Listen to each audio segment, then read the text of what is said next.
Hi, Bryant here with a little update before we start the show. So we're back from our hiatus. Sorry that took a little bit longer than we had planned. I think we had said it would be 2 or 3 months, and it was actually closer to 6. So sorry, that was mostly my fault. I volunteered to edit this episode when we recorded it back in November, and then I got busy with stuff and procrastinated a little bit. I also got a girlfriend recently, and I've been spending a lot of time with her, and I'm not sorry for that. Anyways, we'll try and get some episodes edited and released more consistently in the future, but no promises. Also, if anyone out there wants to volunteer their time to help edit episodes, we'd be glad for that. You can email us carsandcomrades@gmail.com. Or maybe we'll do a Patreon and pay someone else to edit. We'll see about that. Also no promises. I also wanted to say that apparently Spotify and YouTube have been deleting some of our older episodes because we used clips from supposedly copyrighted songs in them.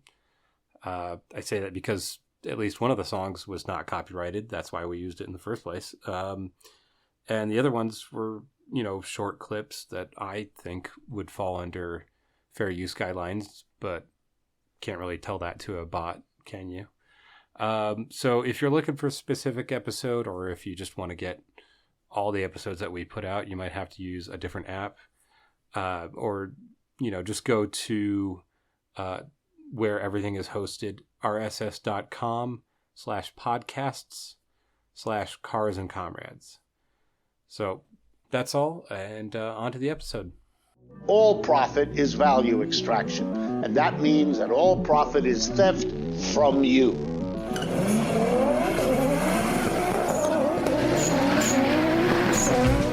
Corporate America is on welfare, and we got to get them off welfare.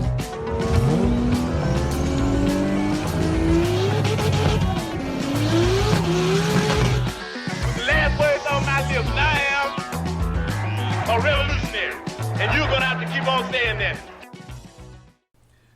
Hello, and welcome to Cars and Comrades, your favorite socialist car podcast. Hopefully your only one. Actually, not hopefully. I lied. Yeah. I hope that there are more socialist car podcasts out there. But hopefully your favorite. Let 100 podcasts bloom. Yes, indeed. I know we did have a competitor there for like a month. I never heard what happened to them. Yeah, I don't know. If they're still around, props to them. Yeah. Say hey. But yeah, hopefully hopefully we're your favorite car podcast. It's of the socialist inclination. Today we've got the whole crew here. Myself, Zach, Bryant, Brandon, and Connor. How you doing, guys? Hello. I'm tired. Okay. Doing good. All right. Good enough. Anyway. A little bit of a mixed bag. Got some tired, we got some good. That's good. We'll make it happen. I'm getting paid well so to be tired. Yeah. Nice. Brandon is that proletariat working class blue collar worker that everyone talks about.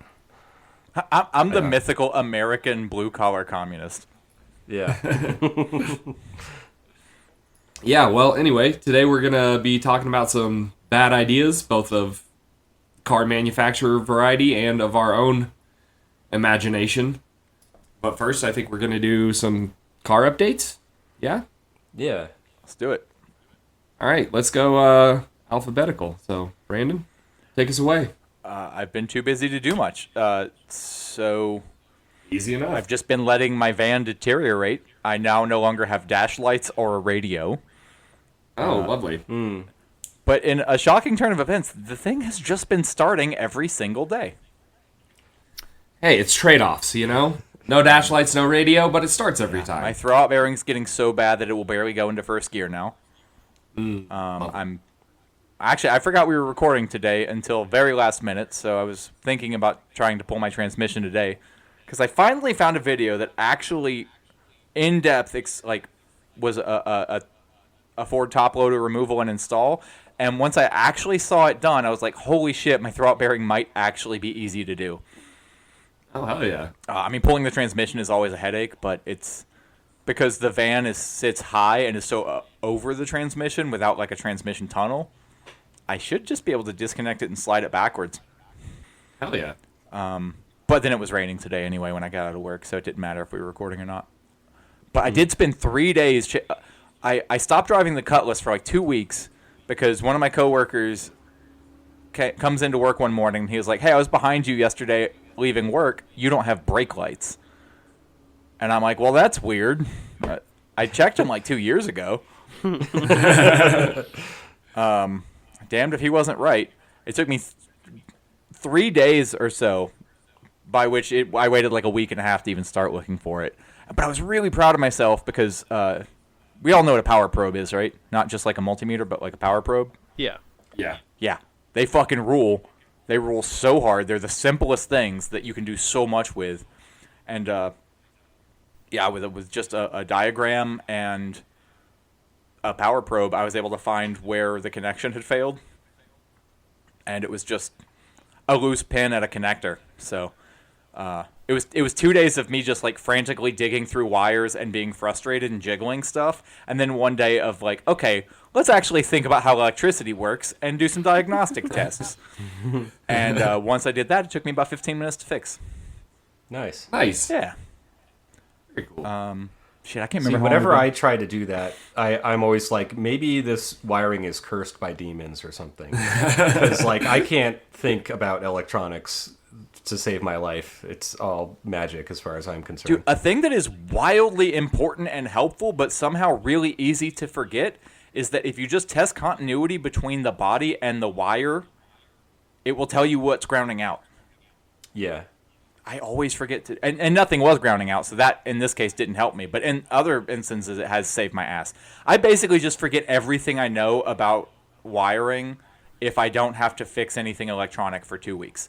Yeah, and then it's like the process of relearning it every time. See, that's why I don't even fucking bother with it. Yeah. I know nothing, and I'll. Well, and also, it sounds you like guys I'm in have the same boat. You have cars with computers. Yeah. I have a fuse panel. That is it. And even still, half my shit doesn't work. But I'm gonna be honest. The computer can talk to me. A fuse panel fucking can't. I'm like, that seems harder to me. Yep. yeah, I can ask the computer questions and be like, "Hey, is this wrong?" And it's like, "No, that's fine." And I'm like, "Cool, thanks, computer." Actually, there was a hot second where I was looking for the brake light thing and actually got the brake lights to come on, which is really hard to figure out by yourself. I just set up my phone behind the car and hit record and just jiggle. Yeah. I just do stuff. And I pinched a wire in the process and nearly caught the Cutlass on fire. You and fire, man. You and fire. By which I mean it melted the sheathing off the entire wire, and when I caught it, it was literally glowing red. Because my God. Apparently the wire from my voltmeter is unfused. They just whoever wired that in just went directly to a hot wire, and things were just melting. It welded itself to something under the dash. It got that hot. Wow. Jesus. Yeah, that's not good. Yeah. That should not happen, actually. No, I agree, actually.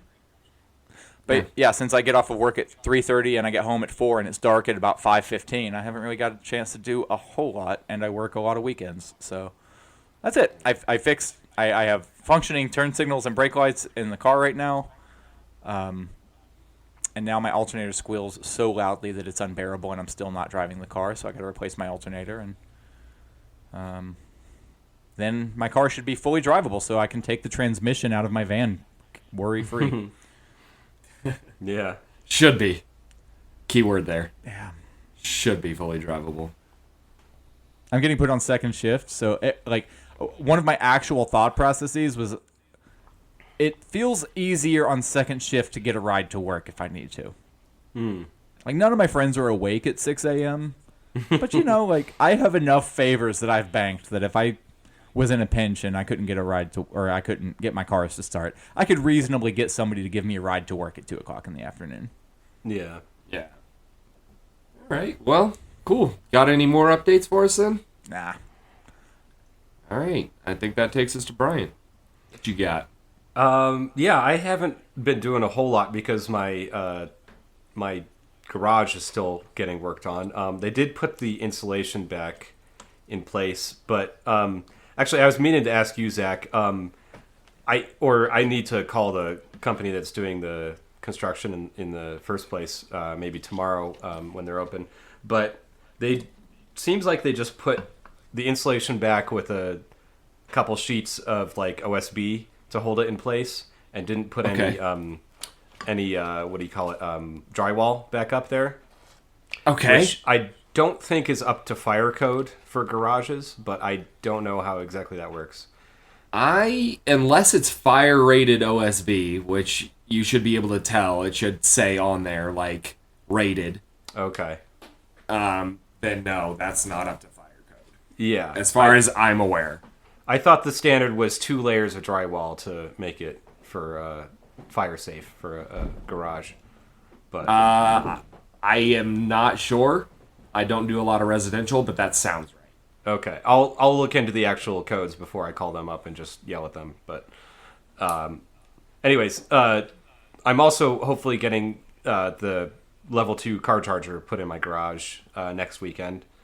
Okay. If everything goes according to plan. I've got the charger here. I just need someone to install it and run the wires. And I forget if I mentioned this before, but I can also get a rebate for that from the utility company.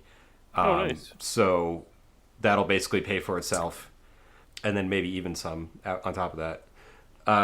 But I guess what I have been doing is, since I can't, work on the MR2, I went and got wheels from junkyards, various junkyards around, from Chevy Cruze, which has the same lug nut wheel bolt pattern as the Bolt.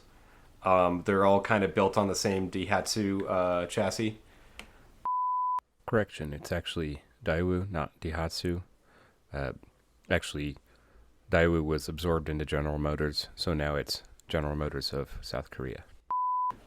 And I just dropped those off at the tire shop yesterday to get snow tires put on them.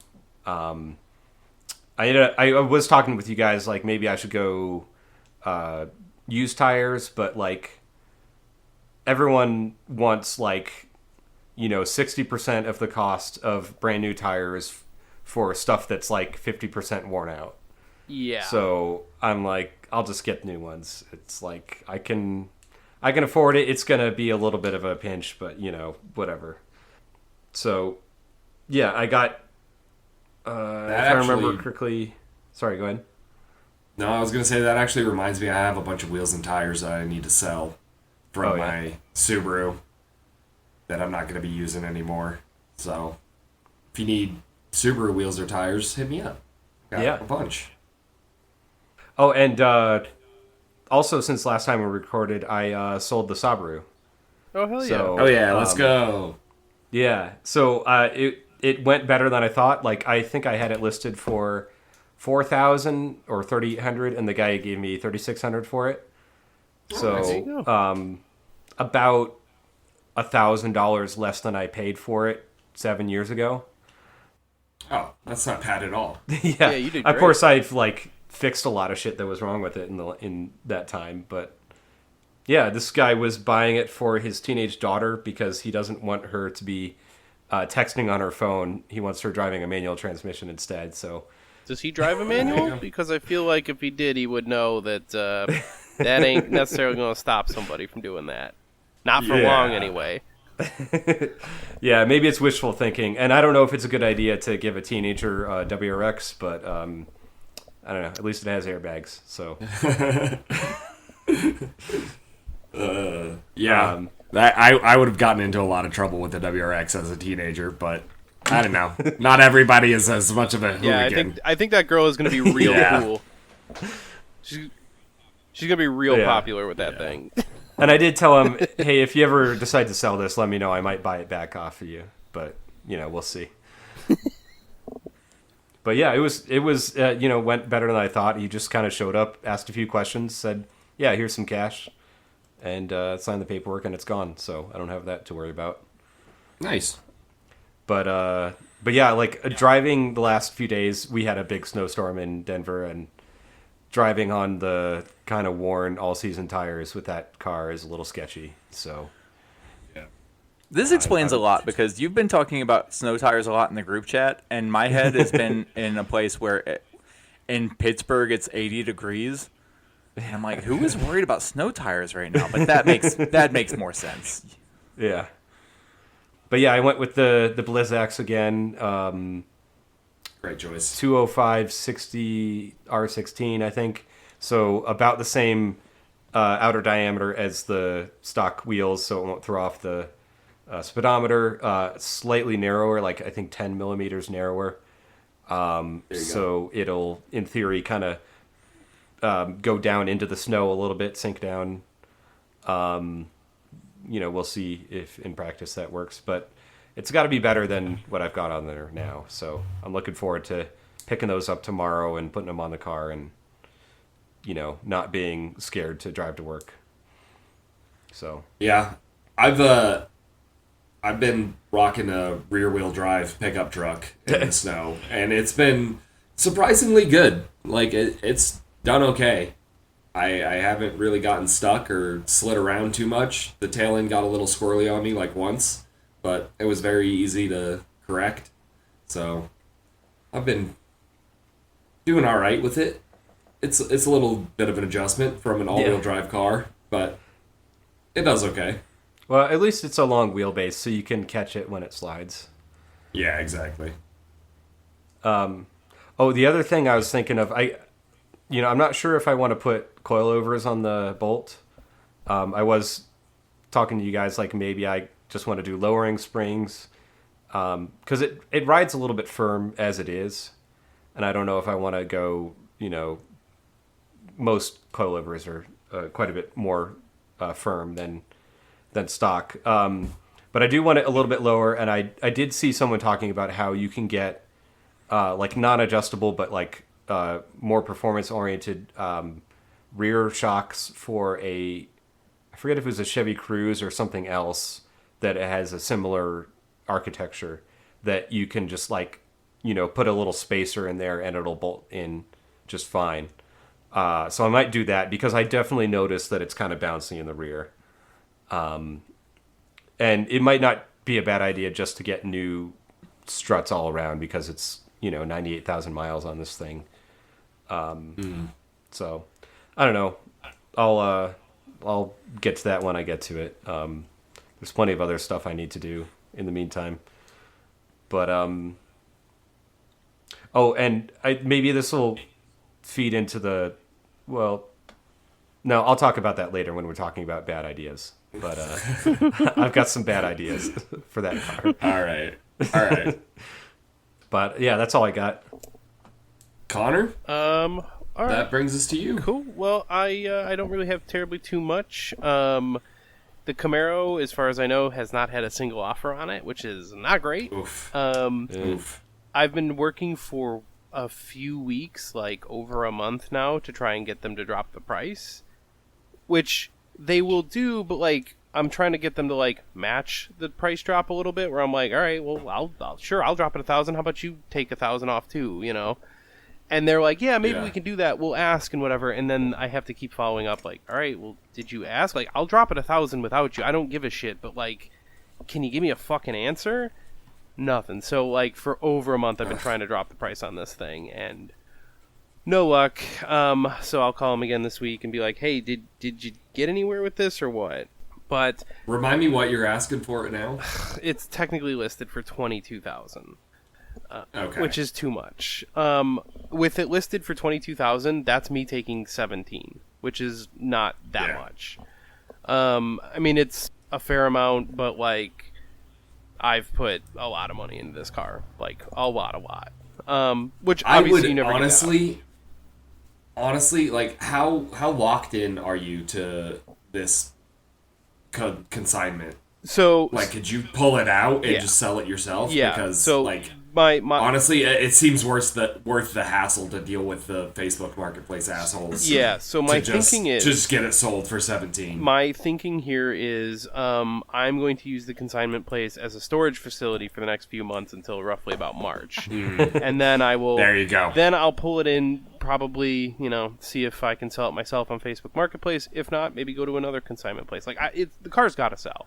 And I'll take a fucking big loss on it if I have to. Which, I mean, already I'm taking a big loss on it. There's no way around it. But, like, I have time to sell it, but I'm like, all right, well, I don't have time to sit around for 6 months getting 0 offers. Like, that's not what I need. So, yeah, so it's kind of like, we'll see what happens, but there's a good chance that I'm just going to use them as a storage facility for right now, which is convenient enough. So that's kind of that's really my update on the Camaro. Is it's in storage, technically for sale, but it's in storage.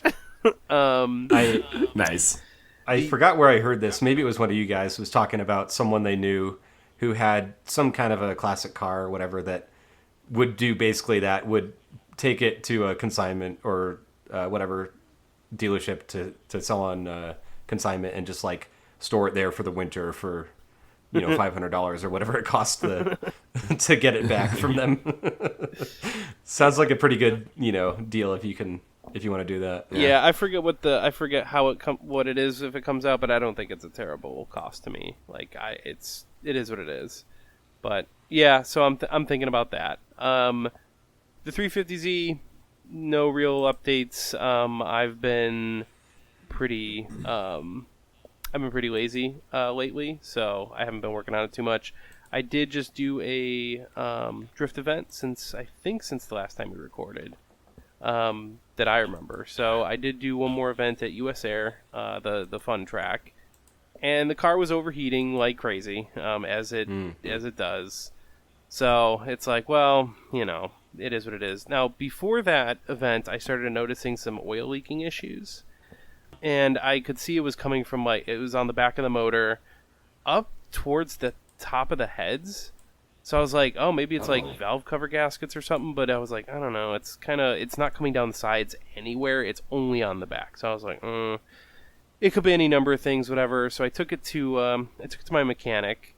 And I was like, especially because I was going out of town, I was like, well, here, I've got a few extra days. Why don't you take a look at it? Tell me what you think. Here's where I'm seeing the leaks.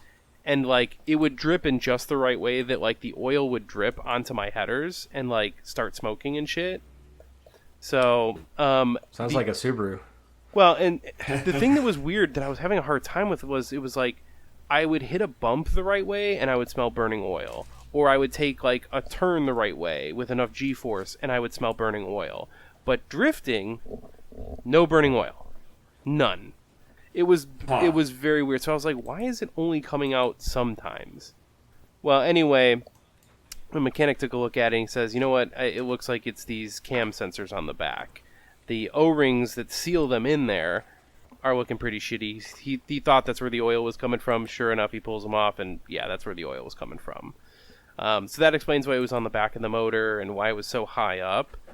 And, his suspicion was, well, it's probably you're cooking them because the car's overheating, it's getting hot under there, and the car just runs pretty hot in general. And I was like, yeah, that's probably what's going on there. So I still have cooling issues that I'm going to have to figure out for next season. It's kind of it's been hard to troubleshoot because it only happens at the track that's 4 hours away and not at the track that's closer. So I can't, there's only so much I could do. But You're on an aftermarket radiator, I'm assuming. Yep. Like a big aluminum thing. Have you considered putting an oil cooler in as well? It's one of the things I am considering, yeah. So that's on the list of very highly likely mods I'll be doing in the near future as an oil cooler.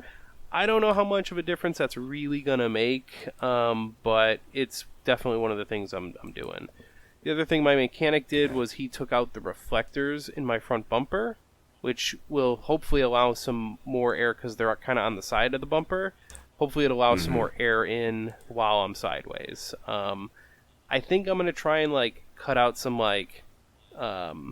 plexiglass or something to put in some ducting so that like I'm guiding air right into the radiator a little bit more effectively.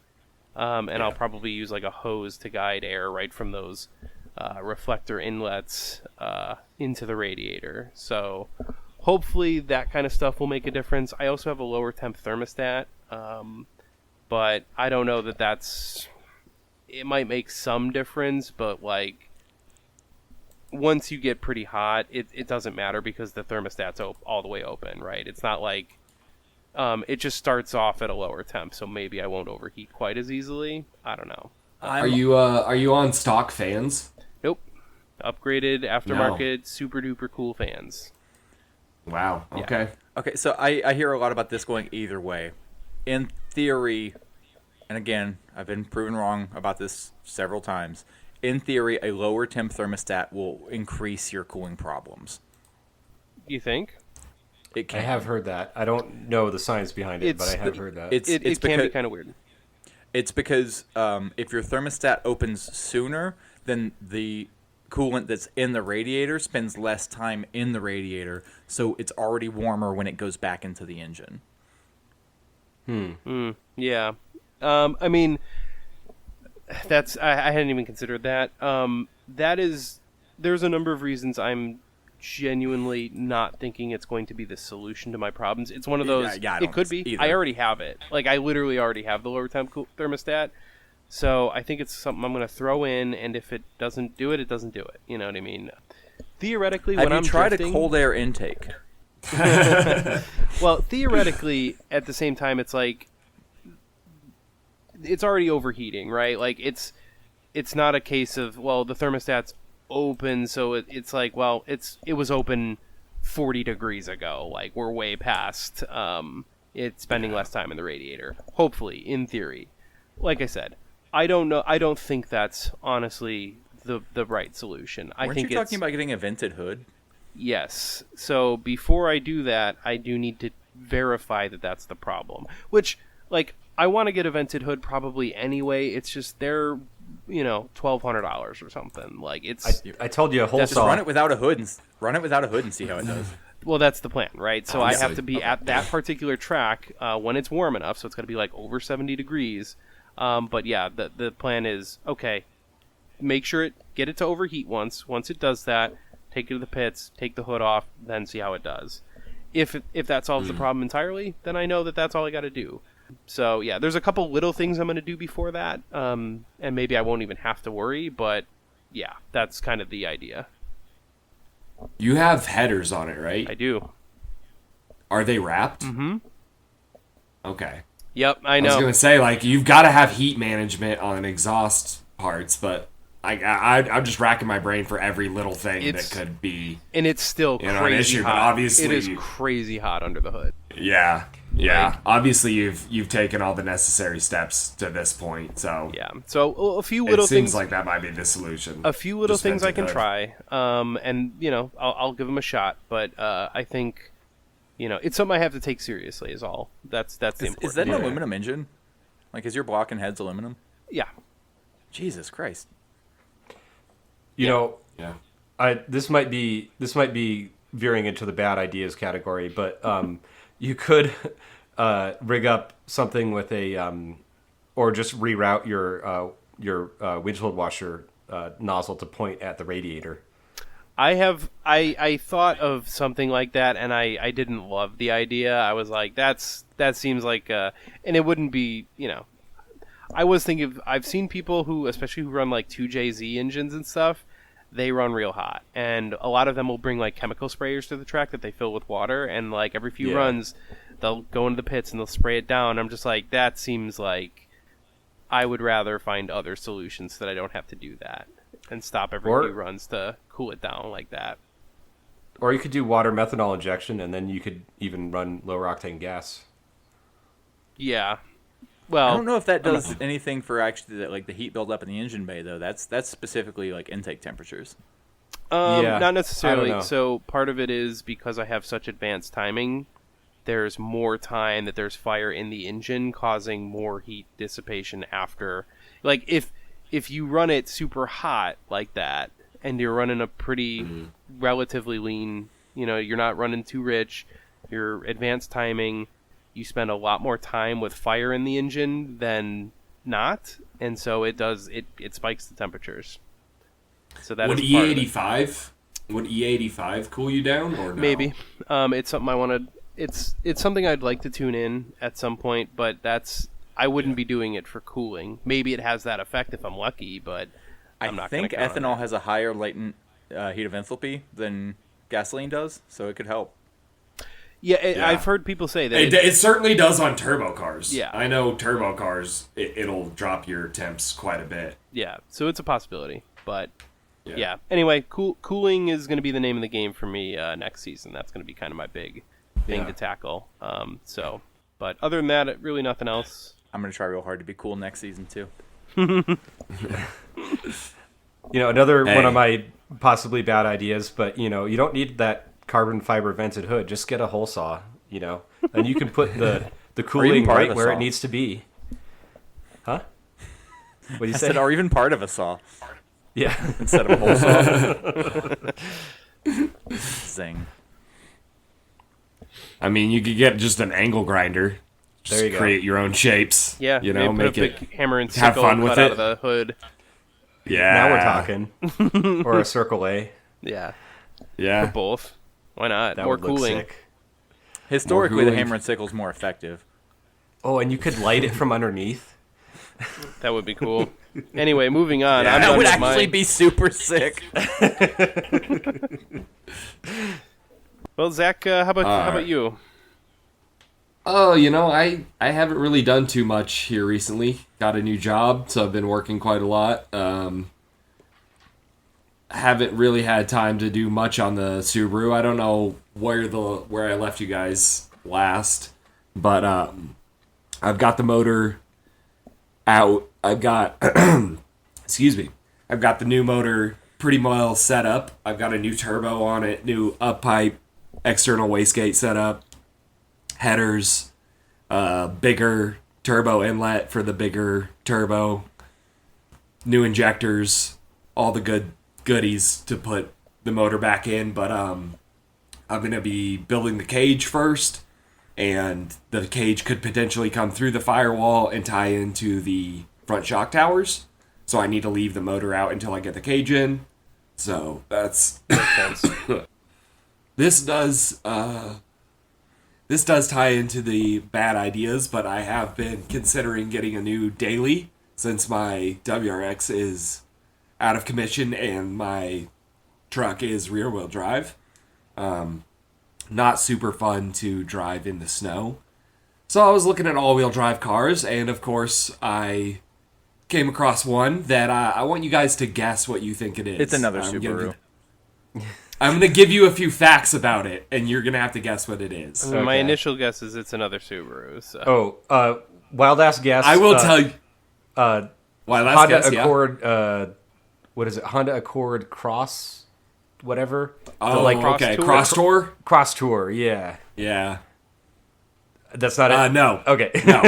Let me give you guys some details. I'll give you a big hint. It's not a Subaru. Okay. I'll give you a huge hint, actually. It's made by Nissan. It's only comes in automatic. It's a V6 twin turbo. It's all-wheel drive, and it's a coupe. What? Is this a I literally GTR? wait. I didn't know Nissan made something besides the Altima. Okay, hold on. You This gotta is- give me these facts again, because, Yes. Play along at home. Tell me what you think this is. It's produced by Nissan. It's all-wheel drive. It's got a V6 twin turbo. It only comes in a coupe, and it only comes in automatic. Is this twin a turbo Infinity? V6? What twin turbo V6 do they have? God. Is this the Infinity? Something? It is. I forget what it's called, but there's the. Is that the engine that it sits in the new Z? That started off. I'm not sure. I think it might be. Uh-huh. I actually don't know, but I think there's a good chance that it is the same engine because it is a Nissan. Q50, you think? Or 60? You're close. I don't know. Yes, A Q60. a Q60S. What? Wait.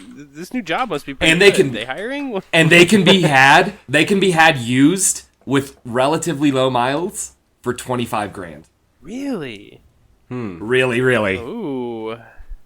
So it's literally like a baby GTR. Yeah, no It's kidding. V6 twin turbo, all-wheel drive, coupe, only comes in automatic.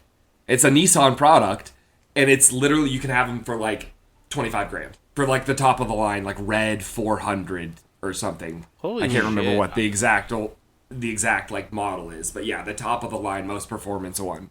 Yeah, that's 25 to 27. I'm pretty sure that is the same engine as what's in the Z. So The new Z. especially the yeah. red line or the whatever they call it, the red eye versions or whatever the fuck it is. Red 400, I think. Yeah. Is what it is. Yeah. Yeah. Damn, 25 So that's grand, that's it? I didn't know that was possible. I know. That's crazy. I know. I'm like, low-key, this is like a hidden gem. Yeah, sounds Like- like it. I kind of want one really bad, but like, I know that I'm gonna want to mod it too as soon as I get it, and I just need a reliable daily driver that like can get me through the snow. So like, I'm with Brandon. I'm getting a Honda Fit. Like, realistically, I'm getting a Honda Fit, but like, I really want a Q60. But you Red can dream. 400. Dude, I find Yeah, of course. I find Fits with like 200,000 miles for like $4 grand, and I'm like, yo, this thing's got 100,000 miles left in it. Yeah, for sure. For Like, sure. it never really occurred to me to pay attention to this, but like, I've had my van for 3 or 4 years now, and I've put something like 15,000 miles on it. I just don't drive that much. Yeah. Yeah, that's crazy. So if I buy like a high mileage vehicle, like it will basically just be to get me to work and back. It will last forever. Yeah, I mean, as you were talking, I was like, that's not what I would spend 25,000 on, but it does seem like a nice car. So, but Yeah. And it's an Infinity, so it's like very luxury, you know? Yeah. Like the interiors are all like super nice, heated steering wheel, heated seats, leather, all the fancy jazz. I don't know what the joke is here, but given that you're talking about buying a Honda Fit and you love Fit for an autopsy, there's something there. Honda Fit for an autopsy? oh, that would be cool. Get a bunch of like big vinyl decals on the side of it. Yeah. Yeah, that would be honestly pretty sick. Paint an autopsy scar on the hood. Yeah. Maybe I'll just make a custom badge that like where it says Honda Fit, I'll make it say Honda Fit for an autopsy. Yeah. I was going to suggest if you guys are, or the listener, if you're having trouble finding a Honda Fit, a good alternative might be the Toyota Matrix or Pontiac Vibe. Just a compact hatchback. I think it's a little bit bigger than a Fit.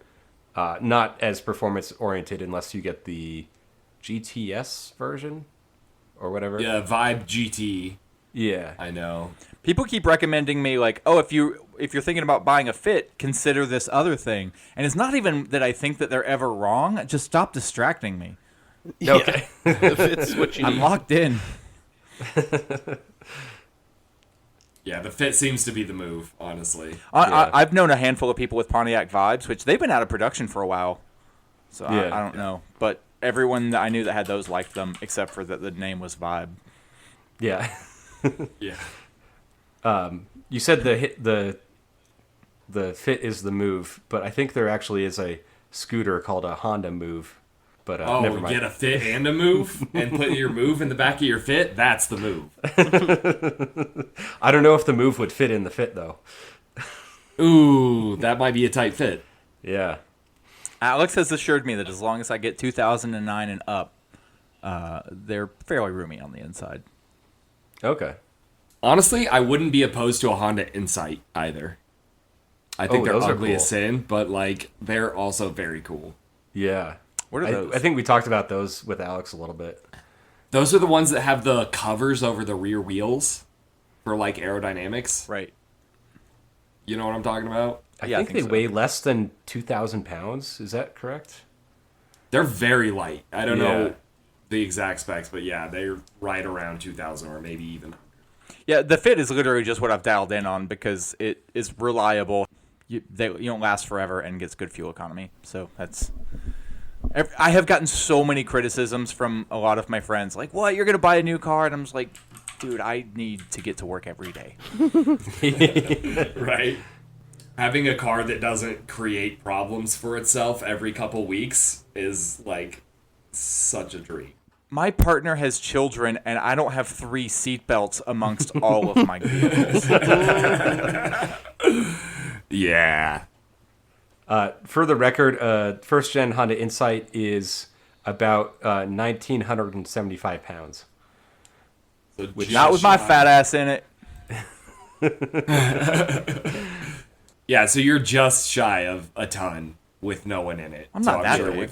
With Oh, driver. the car. the car, yeah. But yeah, that's all I've got. Do we want to get going on the topic here?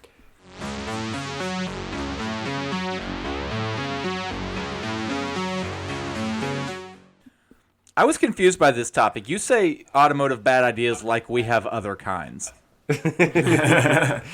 Yeah, maybe this is like a little bit of self-criticism. This is a struggle session or whatever, but also like I just have so many bad ideas. I can't just got to share them with everyone.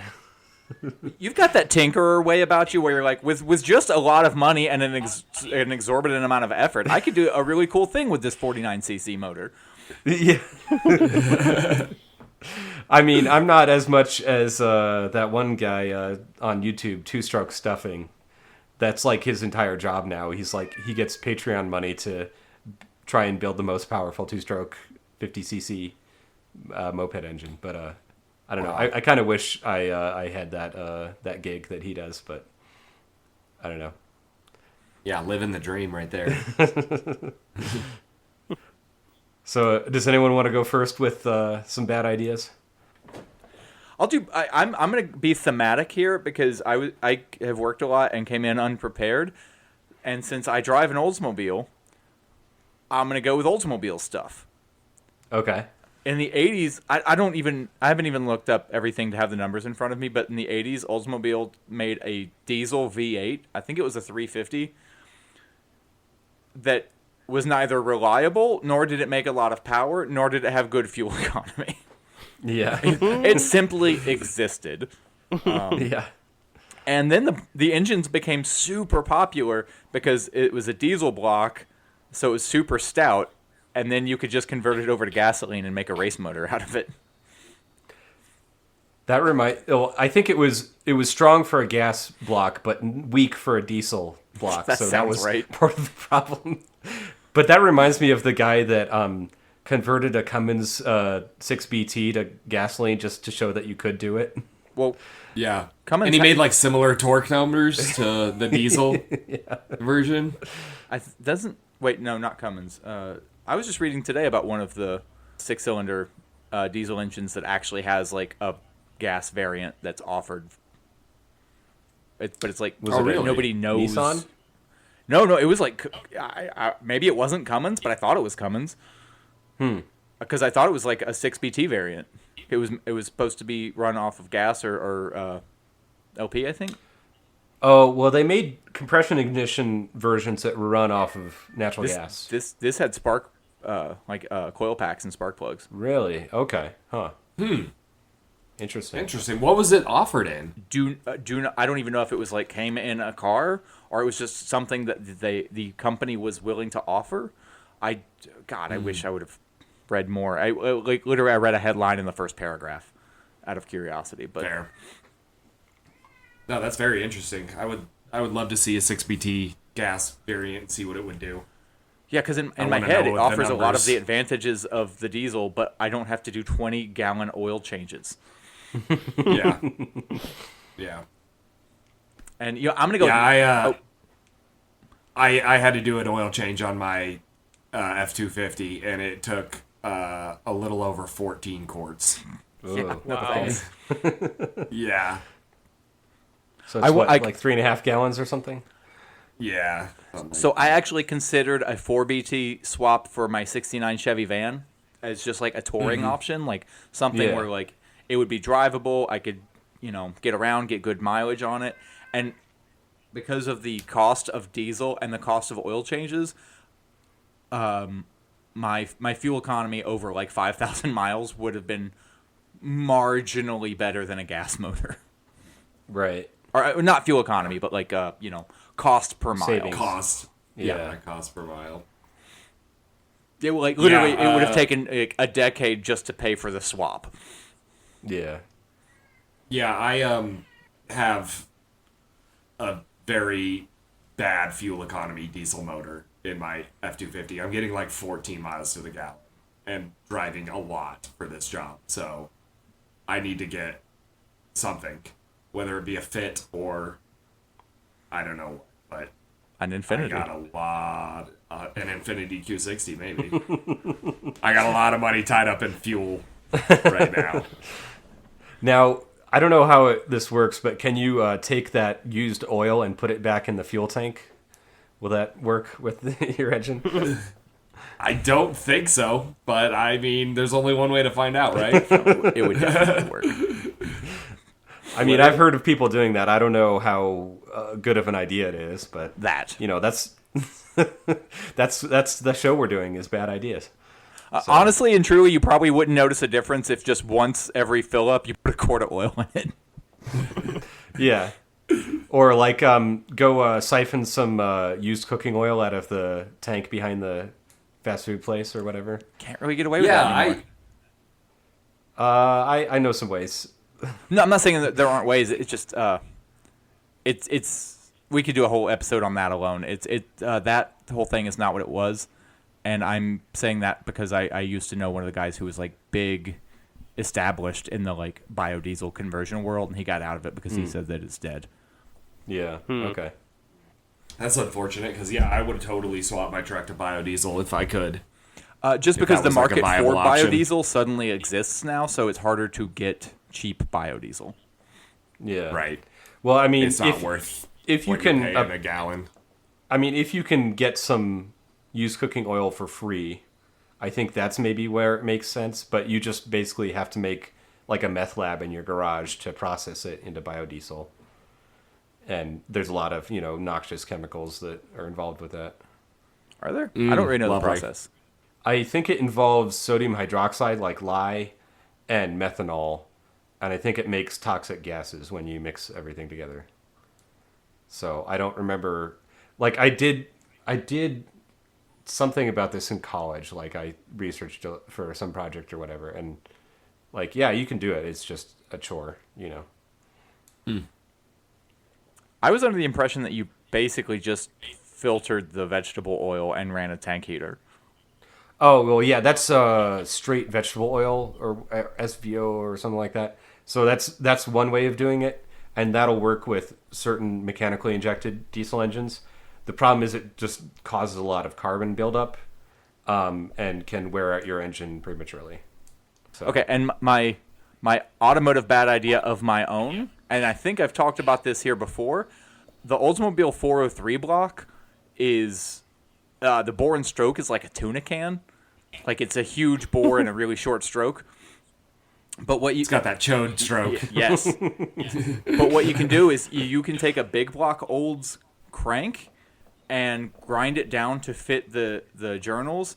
The method I heard recommended is grind it down to fit big block Chevy rods, so you actually have cheap rod options. You have to have custom pistons made so that like all of the heights match up, and you're not getting like 14-to-1 compression and just plowing into the heads. But yeah, if you bore out the block and stroke with that crank, I forget the exact number, but it's something like it's a small block with a 513 or 520 something cubic inch displacement. Damn. Holy shit. And a block that will crack if you rev it past $5,000. I was gonna say, yeah, how is that gonna hold up? You're gonna produce like 700 pounds of torque at idle. Yeah. How much horsepower though?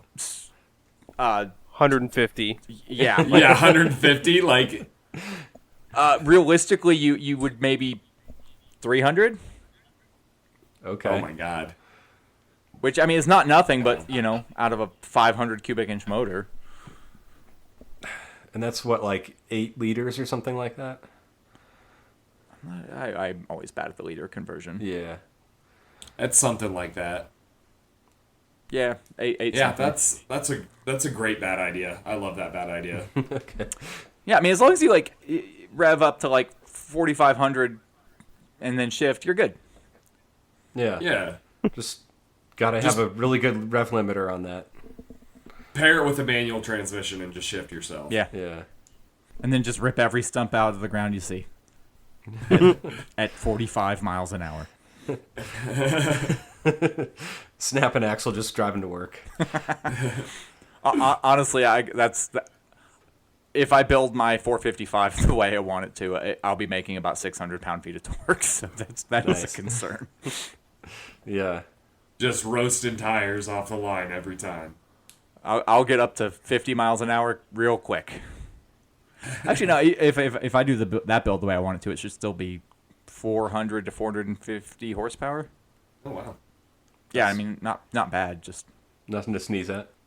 Yeah, I think I definitely do this, but you know, we see so many YouTube videos where it's like I make 2,500 horsepower. Blah, blah, blah. It's kind of easy to forget that even 300 or 400 horsepower in a good car is still a lot of fucking power. Oh, yeah. Yeah.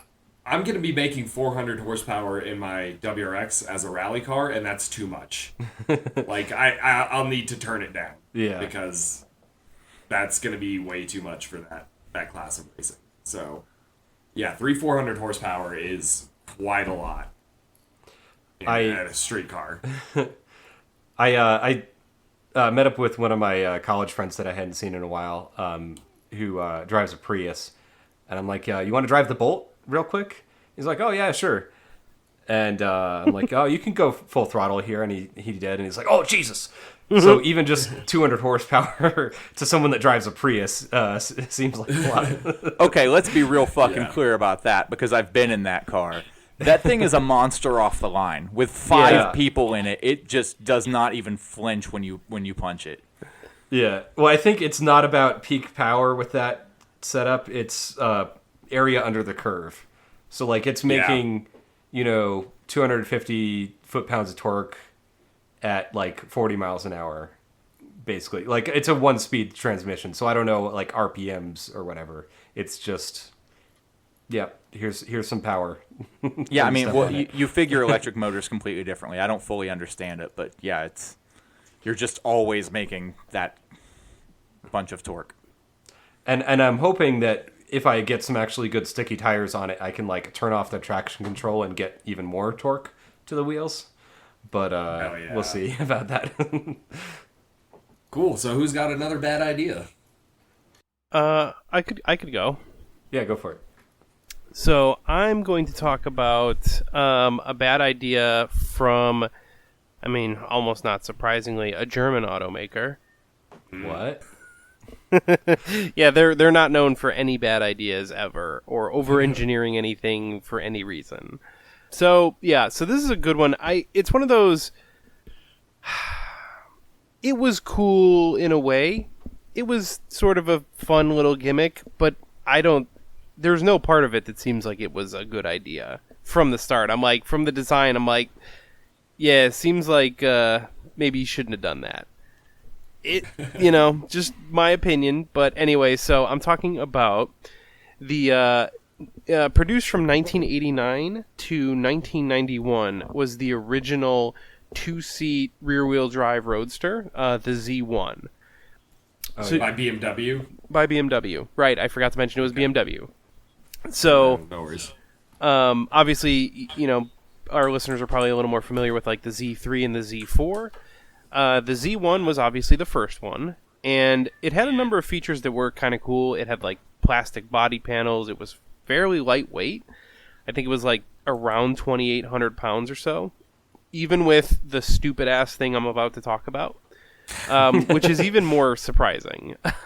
So they actually came with a 2.5 liter straight 6 motor as well. That didn't make a ton of power, but like in a car that kind of light, I think it was like 168 horsepower in a 2,800 pound car. Like that's not bad. But anyway, you're in the ballpark of like a Datsun Z car. Yeah. Like a 240 or something like that. It's a respectable roadster, for sure. I mean, maybe it's because you said plastic body panels, but this is making me think of like a Saturn SC1 coupe, like so like those didn't make as much power, but they were, I think, like 2,400 pounds. Yeah, or something they're like that. lightweight. Yeah. Yeah. Now I suspect this car probably could have been a little bit lighter if they didn't do the thing I'm going to talk about. So the thing that this car is probably most famous for, and you've probably seen it, but it was retractable doors that would, instead of like the door opening like outwards or even upwards, the door went down like a power window essentially, and it like retracted into the body. And there was no real reason for it. I mean, I think they said I think it was just gimmicky. Ideally, it was like they thought like, oh, it'll be easier to get into, but because of this design, the door sill was so fucking high that like it was probably genuinely very difficult to get in, because you had to like step up into this little low to the ground roadster. You'd have to like step up into it. Yeah, it's low to the ground, so you don't have to step that high. Yeah, so it had the like disappearing doors, and it was just kind of silly. I mean, it basically had like these electric motors and rubber studded like belts that like you might see on like a supercharger or something, and these like rubber belts would pull down the door and it would like disappear into the body. I mean, I don't know how else to it was just so silly. Now, I mean, like, it looks kind of cool in the sense that like it's unusual, so like I'll give it credit for that. But yeah, I would say it's like if you watch Blade Runner, the way they dress seems really cool, but then if you go out on the street dressed like that, you look like an asshole. Yeah. Yeah. Actually, I feel like that's the perfect comparison. Yes, it really is. It is just like that. I also think that like one of the things they said was because of the high door sills, technically it offered crash protection independent of the doors. Because obviously, if you think about it, if the doors are retracted down, which you could still drive with the doors down, by the way, like almost like looking like a Jeep person, but like dumber, you could drive that way. You could drive that way, but like technically it offered like rigidity enough to be the crash protection. Although to that I would say, what if the bumper of the car fits inside the empty space where the door is supposed to be? No answer back on that, I'm sure. But yeah, so I mean, it was interesting. I would recommend maybe listeners like check out pictures of it, because it's certainly bizarre, but yeah, not like a great idea. I think it was probably bad to waste any resources with this quote-unquote innovation. You may have noticed you don't see it on any cars today because it wasn't good. It wasn't good. We still haven't reached the part of the future where that's appropriate yet. Yeah, that's probably going to come at some point. I bet Elon Musk is going to do it. I'm calling it now. That's a very Elon Musk idea, and then he'll be like, "I'm the first one to do it." Yeah, so that's my dumb automotive idea from a car maker. The other one, so I initially kind of had a different interpretation of Brian's like question here. So my thinking was, what is an idea that a car company should do that is dumb, but they should do it anyway, even though it is dumb? Like it would make you happy, but it wouldn't actually sell any more cars? Correct, yeah. Okay. So my thinking on that was, I think it'd be cool if a car manufacturer would just make a hydraulic handbrake like all the drift cars have. They're very popular these days. And not like an inline setup, because that would probably...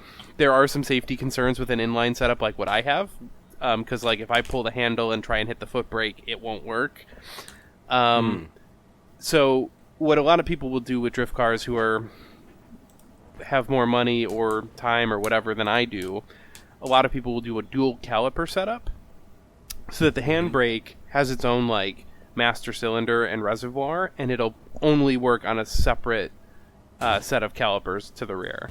So that like your rear wheel will have two sets of calipers, one operated by the foot brake and one by the handbrake. So if a new car maker was going to make a new car with this, that's probably the setup they would have to do. And I think it could be done for not that much money. I don't know. I'm not going to say it would sell a lot of cars, but it would sell a few.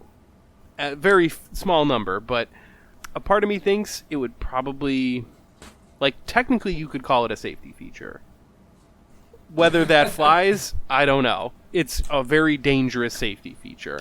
But it could technically be considered... I mean, hey, cars already come with parking brakes. Technically, it's just a stronger version of that. So, you know, I think it'd be cool if somebody just fucking did it. Just fucking make it. Put it on For the safety, Camaro. we put a fire extinguisher in the car. For fun, we put gasoline in the fire extinguisher. To make that slide, I think you would have to have like a dual setting on it where like it had like a ratchet, like a normal handbrake, to where you could like lock it into position to have a stronger handbrake or like a stronger there would have to brake, like you would have to like basically have a locking switch. mechanism. Yeah, like a switch or a locking mechanism that like you pull it back to a certain point and like it'll lock in place or something. So like it could be done. I think it could be sold and everybody would know why it's really there. But technically you might be able to get away with it. I think it would add cost to a vehicle. I think it would vastly improve the cool level of the car. It would probably sell 0 cars and cost the company money. So like it's a bad idea, but could be cool. That's my thinking. It's a bad idea if profit is the motive.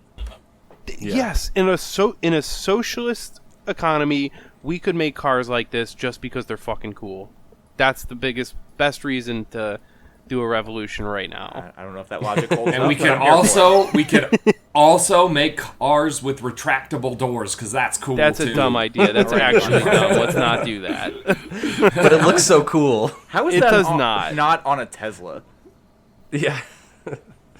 Just give it some time. Yeah, it will be. No, because that would involve him making a new model of car. Well, it'll probably like take your fingers off if you actually accidentally put your hand in the wrong place. No, it will just break them. It'll have a sensor designed that when it feels a certain amount of resistance or it snaps the finger off, it'll stop. Just like the Cybertruck, which works 60% of the time. Yeah, so that's kind of my dumb idea. For me, a personal bad idea is one that I'm probably just going to actually fucking do, and I'll be complaining about it in my car updates in future episodes. I've driven your car. It's most of the things you've already done. Yeah. My car's already pretty much undrivable. That's what I was telling them early. I was like, I don't want to talk about dumb ideas that I have because I've done them all to the car already, and it turns out they're all bad. Did a single one of us drive Connor's car and not stall it out the first try? No. Yeah, it's a little rough around the edges for sure. Not great to drive to work or in the winter or really ever. But no, my dumb idea is I think that I should further degrade the reliability by adding like a supercharger or a turbo setup. In the next, probably not next year. On this. Yeah, maybe both. the year after. It's just what I need. So yeah, I should probably put some forced induction on there because I feel like if I had about 500 horsepower, then I would really actually have the reliability I'm looking for. Yeah, which is almost none, but but at. like it would be cool, and I would get like lots of credit from all the youngins who are all the kids into cars now. They'd be like, "Damn, that car is so cool," and I'd be like, "Yeah, you should follow my lead and do all of this shit to your car. It's great." So that's all my dumb ideas. I think Zach, you're the last one, right? I've got some dumb ideas for sure. Hell yeah, I knew you would. You always do.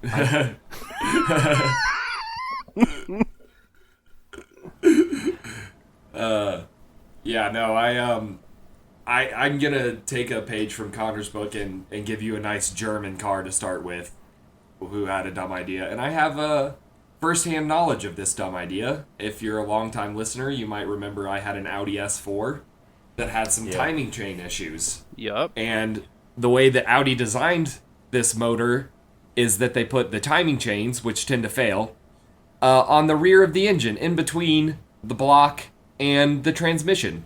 So you have to take the entire engine out to do the timing, and it is a massive, massive pain in the ass. Like, the proper way to do it is actually to take the transmission out with the engine, which involves taking the CV axles out, involves disconnecting the knuckles from their supports, so the knuckle hangs, and then you can pull it out and pull the CVs out, and then taking off the rear drive shaft and disconnecting all the wires and sensors to the transmission and all the wires and sensors to the engine and all of the intake plenum and all of the whole front end of the engine, or front end of the car, the whole front clip. So that's the front bumper, radiator support, radiator, all that jazz. And yeah, it takes about 18 hours of solid straight work to get it done, just to get the engine out. Then you have to separate the engine from the transmission, take off the timing covers, get in there, redo the timing, replace all the parts, and put it all back together and put it back in, which takes even longer, because of course it does. So, yeah, fuck Audi for making their motor like that. That was a terrible idea. Yeah, that's the short and sweet of it. If you're a long-time listener, you heard me complain about that car over many, many episodes, because I had to do that process multiple times to finally get it into a state that was kind of working. Yeah. And then I sold it, and it's somebody else's problem now. And I'm sure they're very thankful. Oh, yes, I'm sure. I actually talked to the guy not that long ago, and he ended up reselling it to somebody else. So he didn't keep it for that long. Yeah. But he was like, I haven't heard any complaints from the other guy who I sold it from, so I think it's still running just fine. I'm like, well, cool. Damn, never should have sold that car. You did the thing. You got it actually perfect, and then you sold it. That's the problem. Yeah, buy it back. Isn't that what you do? You get it perfect, and then you sell it because there's nothing left to do. Yeah. Yep. That's my goal with every car, is just to get it perfect and then get rid of it, so I can start on a new project. That's really the dumbest of ideas right there. I'm being serious though. Yeah, I want to enjoy the perfect car, to be honest. I'm project oriented. Yeah, I mean, that is kind of what I did with the Subaru, is I got it running good, and then I'm like, well, this is I don't want to do this shit again. So yeah, but no, that's the end of the Audi saga for me. Terrible idea to design your engine with the timing on the rear of the engine. But as far as a bad idea that I think a manufacturer would make, in classic Zach fashion, I have to go with Subaru. And I think that they should just send out continue the STI. Producing the motors that they make. I agree that's a bad idea. Yes, it is. But I think that they should send out the STI as like a Halo car, like one final version. Make it a coupe, make it all-wheel drive, make it 6-cylinder, make it twin turbo. Use the STI drivetrain that they've been producing forever because it's solid and stout, and just make a crazy STI for their final iteration. No, this is supposed to be bad ideas. STI. This is supposed to be bad ideas. You misheard the assignment here. I think that's a great idea, but like they haven't built a 6-cylinder engine in what, like 5 years or something. So yeah, at least they just take one of the ones they got, weld on 2 extra cylinders, done, easy peasy. Yeah, I think they should make the FA24 like an FA36. Hell yeah, and make it. I mean, that is basically what the EZ36 is. It was a prototype for the FA, almost, from what I understand. Yeah, it's very similar architecture with, like, the timing chain setup and everything on the front of the motor. Where it belongs. Where it belongs, yes. Although, you know what might be even better? A regular 4-cylinder, but like pushing 25 plus pounds of boost. Oh, hell yeah. I mean, come on, wouldn't that be cool as shit? And then you could like tune it to like 32 or something. Like, wow. And they're going to put a warranty on this thing? Right? I mean, they're having trouble as it is. They just need to build it really, really stout from the factory, which they'll never do. Yeah. Subaru engines are always just soft as fuck from the factory. Glass hammers. They need to put the forged internals and bigger ringlands. Yeah, I feel like forged internals actually should be the standard for any forced induction car ever. Honestly, yeah. Like, Yeah, I don't you'd know think why so. they fuck around with not doing that. Yeah. Quick side tangent. There's a Facebook group called 6 Swapped Subarus, like the number 6. So it's people that put, EG or Easy or any of the... was there a different straight flat 6? Anyways, they're putting 6-cylinder engines in Subarus that didn't come in them, come with them. And there's someone, I forget what kind of Impreza he has, but he's putting a 6-cylinder in the rear. So he's making it a rear engine all-wheel drive car, like a 911. And I think he's going to do some kind of forced induction. But like... Yeah, that's Smedia. Oh, is that who that is? Yeah. Oh, okay. He gave up on doing the 6-cylinder turbo swap in the front. And so he's completely reimagining the project as a rear-engined all-wheel drive 6-cylinder with the turbo. Yeah. I just thought that was cool. Yeah, for sure. No, as far as just the EG and the EZ, that's the only 2 6-cylinders I'm aware of that Subaru ever made. But okay. I definitely think it would be cool if they sent off the STI one last time in like some spectacular fashion. Like make 500 horsepower, make it a coupe, make it have the 6-speed all-wheel drive. Like just make it something special to send it off with, because I think it's pretty much all but a foregone conclusion now that the next STI will be all electric. Yeah, so I agree. I would love to see one final gas-powered STI that's just bonkers. But like bonkers in a way that like absolutely designed to be like a Hellcat killer. Yes. Like fucking so something with like 650 horsepower in a lighter car and just like ready to beat the shit out of like 700 plus horsepower Chargers and Challengers. I think that would sick. Be absolutely so fucking cool.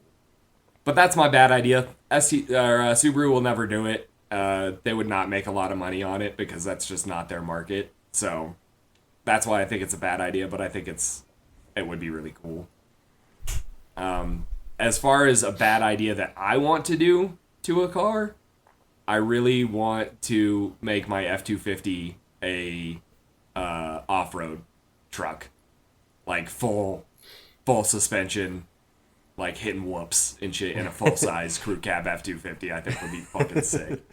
I'm gonna say that is a bad idea, and I like it. It's a bad idea for her, but yeah, keep it a diesel. Just build the 7.3 Power Stroke to make like 600 foot-pounds of torque and like 350 horsepower. So it'd be really heavy and really long, which is not things you want for that kind of application, but... Exactly. I feel like does the length like help at a certain point? I don't know. I mean, I don't know. I'm stupid as shit. I don't know anything about off-roading, but like... No, I mean, most trophy trucks are built off like Ranger, Tundra, or Tacoma size chassis. Like, I mean, they're all tube frame chassis, but like that's kind of the sizing. Gotcha. For most of them. You don't see a lot of like full size or like bigger off-road trucks, but there are a few. There are a few that like people have made square bodies into off-road trucks, and it's it's a niche. It's not really something that's going to be competitive, but aesthetically, my favorite lifted trucks are super long, like crew cabs and Suburbans and shit. Yeah, I think it would be a sick fucking vibe, but. Yeah, not exactly practical. Yeah. I was driving home from work a few months ago and saw this absolutely massive lifted pickup truck. I forget if it was like a Dodge or a Ford or whatever. What color was the underglow? I don't think it had underglow, but like you could just about drive a car underneath this thing. It was ginormous. Like, I don't know if this guy needed like a ladder to get in and out of it or what, but it looks so fucking stupid. Absurd. That's absurd. Yeah. I mean, there's no practical application for that whatsoever. Like, it's purely aesthetic. And, like, not a good aesthetic either, in my opinion. Right. What's wrong with the aesthetic of my dad owns a dealership? Yeah, for real. Well, yeah, is that all the bad ideas that we can come up with? Oh, no, I got plenty more. I mean, we could come up with more, but, you know, we got... I didn't get to share mine, so... Oh, yeah. Or, yeah. I thought we skipped you, but... I don't know why. I thought you went first, and then I was like, oh, it was so long ago, I don't remember. I've had a couple beers, so, you know. It's all good. It's all good. I wanted to sort out my stuff here. So I linked it in the chat here, but there's a lot that... I'm talking about the Chevy Vega. There's a lot that went wrong with that, with the design of it. Like they made a aluminum block and an iron head, which had issues. That's backwards. That seems like not the way you want to do that. I think GM also did that with a Cadillac V8 in the 80s, the 4.9 liter or whatever. Is that the North Star? No, it was the one before the North Star. Okay. It's called the high output V8. That's a notoriously bad motor as well. Yeah. The North Star. If you're seeing a pattern, like GM has some bad ideas, I'm going to say. Especially people in the, do underestimate some of the late 60s, early 70s Caddy motors, though. Yeah. Oh, no, those are good. I'm talking about the ones from the 80s. Those. Oh, yeah, no, none of the big three were killing it in the 80s. Yeah. I think it was called the high output. It was a 4.9 liter, and it made like 160 horsepower or something like that. The non-HO was probably like 152. I can't remember. There was some model where the high output, like SS version, was literally 5 horsepower more. But the aspect of the Vega that I want to talk about is the air cleaner, the air filter. So most cars of that era, you had a 3-piece design where you have a lower metal pressed steel container. You have a round sort of donut-shaped filter that goes in there, and then a lid that goes on top with a wing nut to hold it onto the carburetor. And someone at GM figured out that if we took that whole assembly and like glued it and crimped it together, we could save 10 seconds per car on the assembly line of just plopping this down and doing up the wing nut. So yeah, that's what they did. They made a 1-piece metal enclosure with the air cleaner included, that anytime that you replace the air filter, you had to throw this away and get a new one. Okay, not great. Yeah, and they said that... That's fine. I'm sure they all got recycled. Yeah. And they claimed in like the owner's manual that it would last 50,000 miles under normal driving conditions. I'm going to say that's probably a lie. You should definitely replace your air filter more often than that, like 12,000 miles, I think. Was like the Wait, air I'm supposed to filter, replace my air filter? Was it like a different type of filter entirely? Like that it couldn't even conceivably go longer than a normal air filter? I don't think so. I think it was just a regular ass paper element air filter. Yeah. Okay. So I mean, you did get like Fram and other third-party manufacturers made replacements that was like a conventional setup where you have a 3-piece enclosure with the air filter. So yeah, I mean, like there was a solution to that, but like it's just like, what were you thinking? You saved a little bit on assembly, but you like pissed off the customers whenever they had to like replace the air filter. Yeah, because otherwise the Chevy Vega had not a single flaw. Right. Yeah, I mean, I guess it's one of those. I'm always like, I always know that this is the answer, and so like throughout like the whole time we've had this podcast, it's always the answer that's like, well, it saved them some money, it increased their profits in some way. Like that's how all of capitalism works. But you almost like it every time, every instance. Profits. Yeah. Well, every instance of it we come across is still always just like, but like, no, you didn't have to do that. And it's like, oh yeah, they did. They had to save 10 seconds on the assembly line. Yeah, but at what cost? Oh, literally God, 37 cents a unit. Yeah, pretty much. I wish that I for myself could. Well, I don't wish this, but like, what if I could dedicate this much effort to saving like a fucking few cents? Man, my life would be so much better, or well, probably more boring. Right. But it's crazy. Anyway, sorry. No, that's all I had on the Vega. But like, as far as like, you know, like an idea that I think that GM should have done that would have not sold any cars, but I think it would be cool, would have been to make a high performance all wheel drive version of the Chevy Volt hybrid. That's that had, just like, the car that 300 you horsepower. wanted to buy. That you're like that you want to Exactly. exist. Yeah. Yeah, I want it to have 300 horsepower all wheel drive and a hatchback. I'm going to be honest. basically a I feel like there's a WRX. market for that. There is definitely a market for that. And I want it to get, 45 miles per gallon. Oh, Ford should have made the super van a thing you could actually buy. Oh, was that the like with the F1 engine in it or something? They've had a few iterations of it, but yeah, they're all like. One of them had like a GT40 engine. That was the cool one.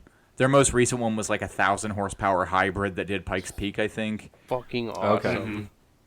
But they basically just take like a van body and they're like, how much power can we cram into this? Hell yeah.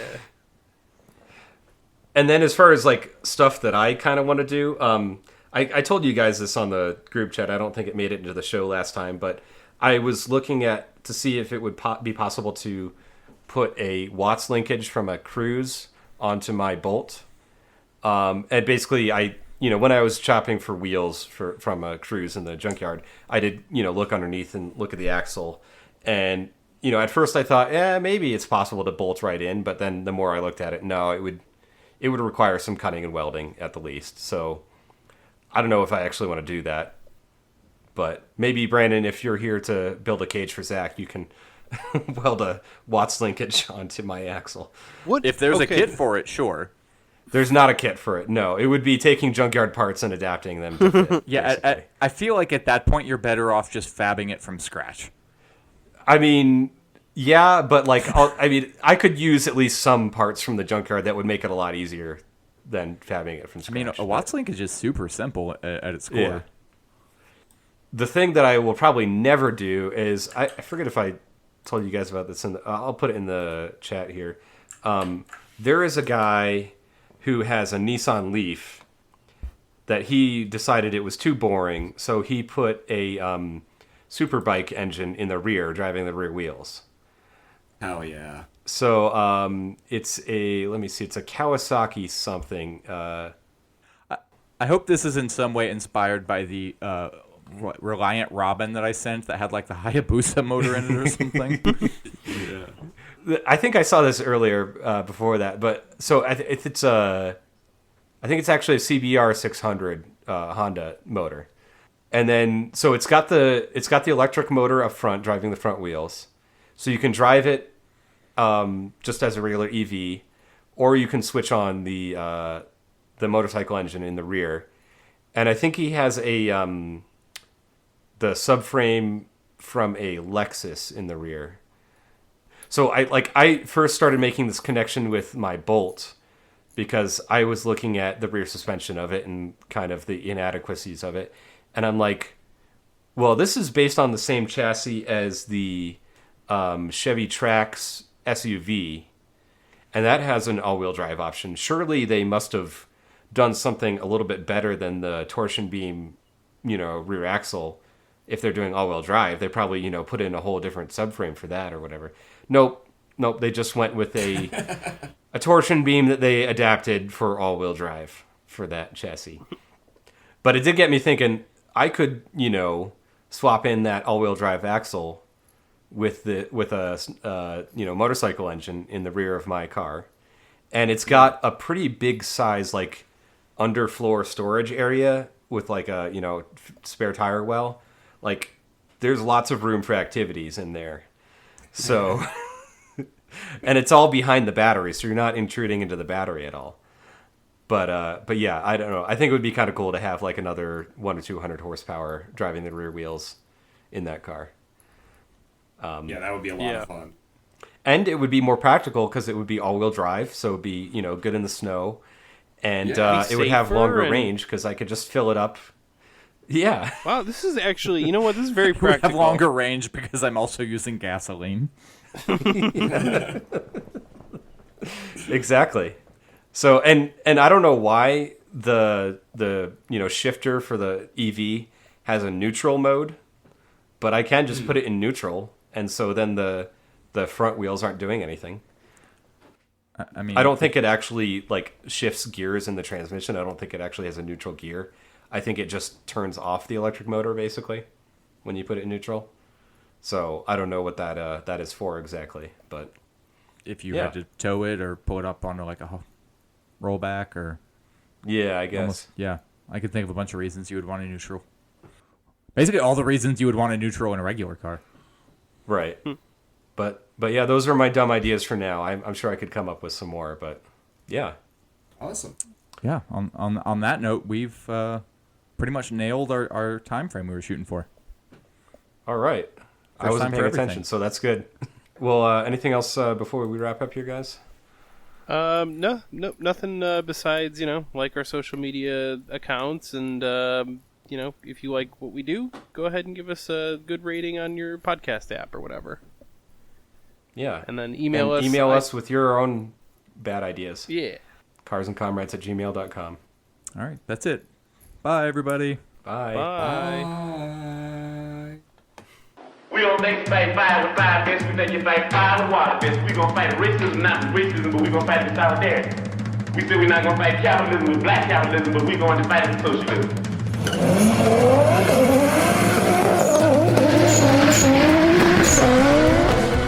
Amazingly, or not so amazingly, Cuba's crime rate is one of the lowest in the entire hemispheres. Oddly enough, it seems that when people have their basic human needs met, they're less likely to commit crimes. My calculations are correct. When this baby hits 88 miles per hour, you're gonna see some serious shit. The free market mythology, it argues that the most ruthless, selfish, opportunistic, greedy, calculating plunderers, applying the most heartless measures in cold-blooded pursuit of corporate interest and wealth accumulation, will produce the best results for all of us. Through something called the invisible hand. What are you smiling about? Dude, I almost had you.